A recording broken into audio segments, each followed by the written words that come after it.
Welcome back to Celebrity Radio. It's Alex Belfield talking to an old friend and a star, Stephen Mulhern. How are you? How are you? I am not bad for me age, but I'm not as good as you. It's still going well. We seem to talk every year, and your career is still on top. Congratulations. Not easy. Oh, thank you. Do you know what? It's really funny because yesterday, without name dropping, I was with Anton Deck yesterday. We were filming for the new series of Saturday Night Takeaway, and it's funny because you know when you go, things are all right at the minute. It's just that, and you know this firsthand, it's just that sustaining it and keeping it going. So I just hope it does continue. And again, if we look at how these reality shows have gone, Saturday Night Takeaway is different because it's sort of a Saturday night brand of its own. But the actual talent shows seem to be struggling at the minute. Were you worried at one point that BGT might have had its day? It seems this series went pretty well. I think the difference between BGT and The X Factor and Big Brother and all of those sort of shows is that you never know what's going to come out. You know, I think with the X Factor, it literally is a singing competition. That is it. Whereas with Britain's Got Talent, it could be like we love the magic, the illusions, the dancing, the singing, the speciality acts that are now coming from all over the world. So I think it's gonna sustain, and I believe it's got at least another maybe six to 8 years left in it, easy. And I worry about you because the trouble you do with your act is you're live, and I'm almost glad I don't do a daily radio show anymore because the world has changed, and one wrong word in the wrong place or one sort of sarcastic comment can bring down your whole career. Do you worry about that? Because sort of TV and radio live has changed. It's dangerous now, isn't it? It is dangerous, and I think this is the difference between, I think, a presenter and a performer, because I think if you've learnt that craft of working with an audience, working with a family audience especially, is that you don't fall into that trap of swearing, being crude, being arrogant. And it's certainly helped me. I've never worried about slipping up in terms of saying something naughty. One thing I do, which not a lot of people know, is that when I'm doing a live show, whether it be Britain's Got More Talent or anything like that, is that I'll always have a pack of playing cards in my suit pocket, because if something does go wrong, I know that's my safety net to get out of. If I need to film maybe 5-10 minutes, that's always the biggest worry, is that if a guest lets you down, because that, you know, we had Sean Ryder on Britain's Got More Talent maybe 2-3 years ago, and honestly, in my head, because there's no delay on the show, I would genuinely was like, oh, please don't swear, and certainly don't say that one swear word that we all know what's at the top of the list. So they're my only fears. But apart from that, no, it's good. Are you a bit like me when you host a show that it's like driving a car? I don't worry about my driving because I'm marvellous. I worry about everybody else crashing into me. Exactly. You are that's the best. And honestly, that sums it up, is that you go, listen, I know that we're going to be all right, but there's also 4 other guests on the show or whatever. I'm going to use that. I'm going to nick that. There you go. That's my gift to you today. We're talking again, as we do every year, about this Virgin project, which is so clever. It's old school entertainment, bringing the kids back to nativity and having fun. Just tell us all about it and how we can get involved. Yes, so for those that don't know, Virgin Media came up with this idea where they would throw it out to schools all across the country to come up with a Christmas play or a nativity. Now, it doesn't need to be religious in any way. It just needs to be based around the Christmas theme. The last winners last year were from Carlisle, and they called their play Robin Hood Saves Santa, and it literally was that.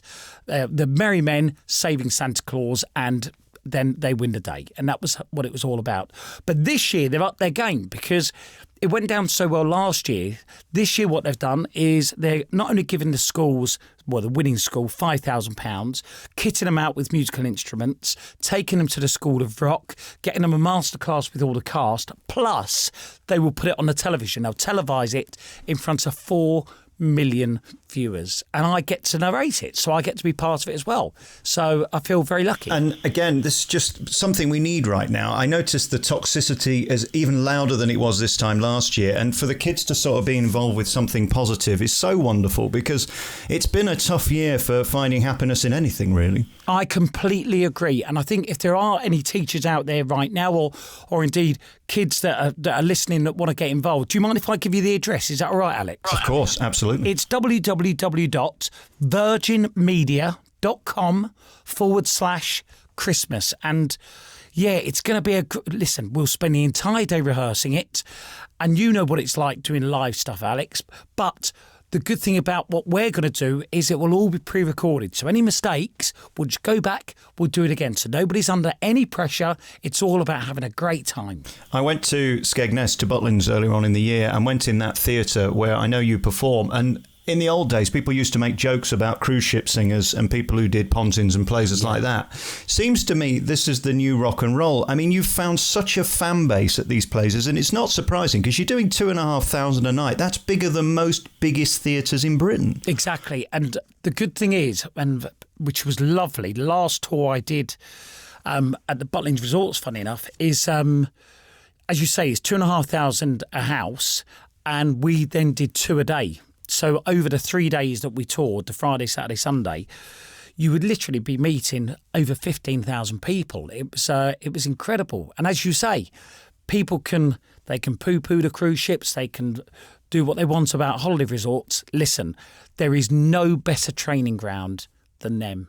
And I think if you do get a chance to do it, if you're an up-and-coming performer, then go for it. Have you got anywhere with getting a variety show back on TV which is sort of magic-based? Because it seems to me it's had a resurgence. If we look at Vegas, the Chris Angels of the world have made it cool again. And when I look online, there's still huge demand for this stuff, and you are the man to present it, because this is your first love and passion, isn't it, really? It absolutely is. And I tell you now, I'm still trying to this day to get it sorted, because my argument as well is that 50% of the finalists in Britain's Got Talent last year were magicians.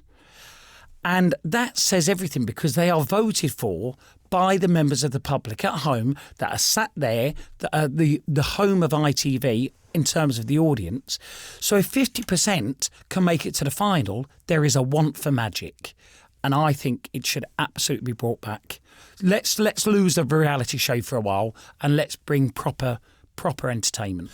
When you found out that they weren't going to do any more talent, how does that feel, and what was your reaction? Because it doesn't make sense to me. I mean, to say that there's different platforms, we all know that, but actually it was a good show that found an audience. It wasn't like it was failing. It was a bizarre move. Well, listen, I'm not going to lie. Was I gutted? Of course I was, because I've done it for 13 years and I absolutely loved doing the show.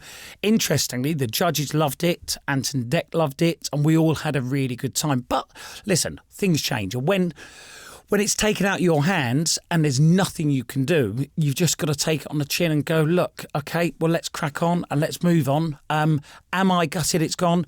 100%. Am I over the moon with the response from social media and the support? Yeah, I am over the moon with that. But thanks for saying that, because it was a great show. I often enjoyed it more than the real show, because there was a rawness about it. I mean, it's so heavily produced as a production, and it's also so long. It's sort of a career, isn't it, to get through the entire series. It's a couple of hours each, whereas you came on afterwards and sort of dicked around and had fun.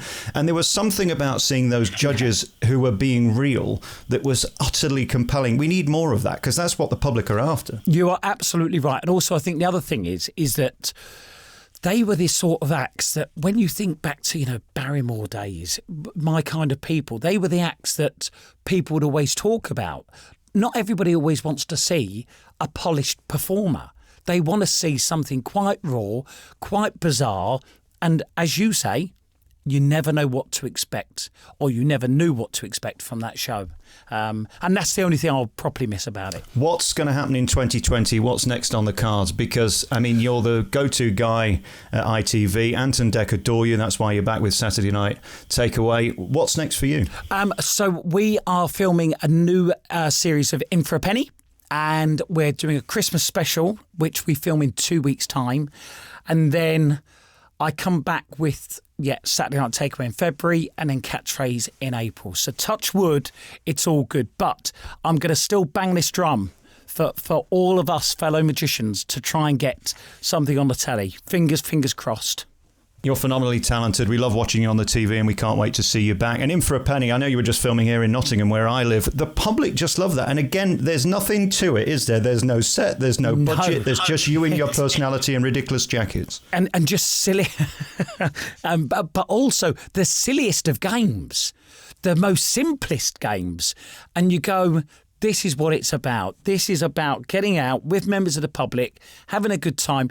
And I also think people forget how much a grand is worth in terms of how much it means to someone. You know, I know we've got Who Wants to Be a Millionaire and the lotteries and this sort of, but £1,000 is a lot of money. Yeah. Keep it classy, keep on keeping on. We love to see you on the telly. Stephen Mulhern is with Virgin Media this Christmas. Get more information. Just put in Virgin Media Nativity and it comes up at the top of Google. Stephen, great to talk to you as always. Alex, thanks so much and hopefully see you very soon.